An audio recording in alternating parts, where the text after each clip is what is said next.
हमारी एक ही महत्वाकांक्षा है कि हम सहस्त्र भुजा वाले सहस्त्र शीर्षा पुरुष बनाना चाहते हैं। तुम सब पर हमारी भुजा बन जाओ, हमारे अंग बन जाओ। यह हमारे मन की बात है। गुरु शिष्य एक दूसरे से अपने मन की बात कहकर हल्के हो जाते हैं। हमारे अपने मन की बात तुमसे कह दी, अब तुम पर निर्भर है कि तुम कितना हमारे बनते हो। पति पत्नी की तरह गुरु व शिष्य की आत्मा में भी परस्पर ब्याह होता है। दोनों एक दूसरे से घुल मिलकर एक हो जाते हैं। समर्पण का अर्थ है दो का अस्तित्व मिटकर एक हो जाना। तुम भी अपना अस्तित्व मिटाकर हमारे साथ मिला दो।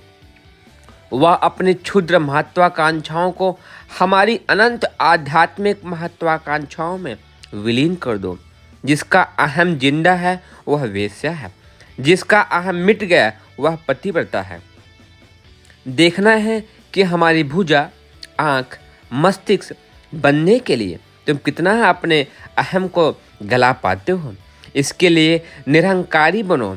स्वाभिमानी तो होना चाहिए, पर निरहंकारी बनकर निरंकारी का प्रथम चिन्ह है वाणी का मिठास। वाणी व्यक्तित्व का प्रमुख हथियार है। सामने वाले पर वार करना हो तो तलवार नहीं, कलाई नहीं, हिम्मत की पूंछ होती है। हिम्मत ना हो तो हाथ में तलवार हो तो भी बेकार है। यदि वाणी सही से है तो तुम्हारा व्यक्तित्व जीवंत हो जाएगा, बोलने लगेगा, वह सामने वाले को अपना बना लेगा। अपनी विनम्रता, दूसरों को सम्मान व बोलने में मिठास, यही व्यक्तित्व के प्रमुख हथियार हैं। इनका सही उपयोग करोगे तो व्यक्तित्व वजनदार बनेगा। तुम्ही को कुम्हार व तुम्ही को चाक बनना है। हमने तो अनगर सोने चांदी ढेरों लाकर रख दिया है। तुम्ही को सांचा बनकर सही सिक्के ढालना है। सांचा कहीं होगा तो सिक्के की भी ठीक आकार के बनेंगे। आज दुनिया में पार्टियां तो बहुत हैं, पर किसी के पास कार्यकर्ता नहीं है। लेबर सबके पास है, पर समर्पित कार्यकर्ता जो सांचा बनता है वह कई को बना देता है। अपने जैसा कहीं भी नहीं है। हमारी यह दिली ख्वाहिश है कि हम अपने पीछे कार्यकर्ताओं को छोड़ कर जाएं।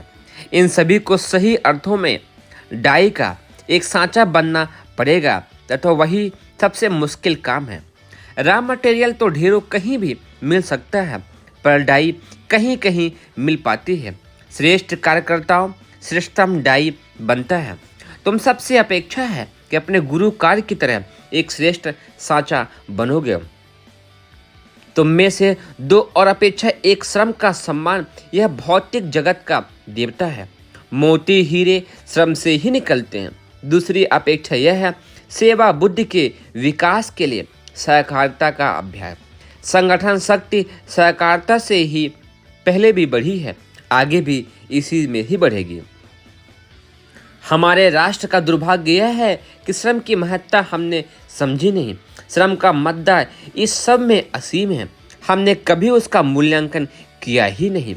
हमारा जीवन निरंतर श्रम का ही परिणाम है। 20-20 घंटे तन्मयता पूर्वक श्रम हमने किए हैं। तुम भी कभी श्रम की अपेक्षा मत करना। मालिक 12 घंटे काम करता है, नौकर 8 घंटे तथा चोर 4 घंटे काम करता है। तुम सब अपने आप से पूछो कि हम तीनों में से क्या हैं। जीव चलाने के साथ कठोर परिश्रम करो, अपनी योग्यताएं बढ़ाएं व निरंतर प्रगति पथ पर बढ़ते जाओ। दूसरी बात सहकारिता की, इसी को पुण्य परमार्थ सेवा उदारता कहते हैं। अपना मन सभी से मिलाओ, मिलजुल कर रहना, अपना सुख बांटना, दुख बटाना सीखो। यही सही अर्थों में ब्रह्मत्व की साधना है। साधु तुम अभी बने नहीं हो। मन से ब्रह्मत्व की साधना करोगे तो पहले ब्राह्मण बनो। साधु अपने आप बन जाओगे। पीले कपड़े पहनते हो कि नहीं, पर मन को पीला कर लो। सेवा बुद्धि का दूसरों के प्रति पीड़ा का भाव संवेदना का विकास करना है, साधुता को जगाना है। आज इस वर्ष श्रावणी पर्व पर तुमसे कुछ अपेक्षाएं हैं। आशा है तुम इसे अवश्य पूरा